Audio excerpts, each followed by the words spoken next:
Yung iba ay, ang sinasabi, sila daw sigurado na papasok doon sa langit, sa bayang banal, sapagkat sila ay nakagagawa ng mabuti na kanilang nalalaman. Buhos ang kanilang panahon para doon sa mabuting kanilang alam. Pinamumuhunanan ng lahat para sila ay makagawa ng inaakala nilang mabuti o matuwid. Pero ayon sa Biblia, kapatid na William, meron bang tao sa mundong ito bukod sa Panginoong Hesukristo na nakagawa ng matuwid o ng mabuti? Ito po mababasa nating sagot po ni Apostol Pablo na nakasulat po sa aklat ng Roma sa 3:10 hanggang 12. Tulad ng nasusulat, walang matuwid, wala kahit isa. Walang nakauunawa, walang humahanap sa Diyos. Silang lahat ay tumalikod, pare-pareho silang nawalan ng kabuluhan.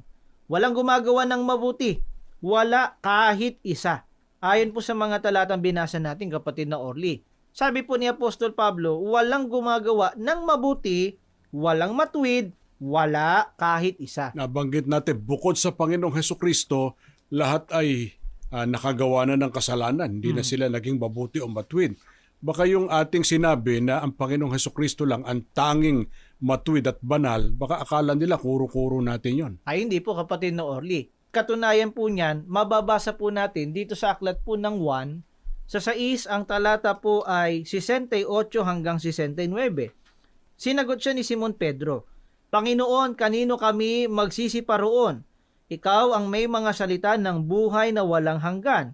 At kami nagsisisampalataya at nakikilala namin na ikaw ang banal ng Diyos. Ayon po sa talatang binasa natin, kapatid na Orly, ang atin pong Panginoong Hesukristo ay pinabanal ng ating pong Panginoon Diyos. Diyan sa banggit ni Apostol Pedro, ikaw ang Panginoong Hesukristo ang banal ng Diyos. Nais nating samantalayin, hindi siya ang banal na Diyos, kundi banal ng Diyos. Opo.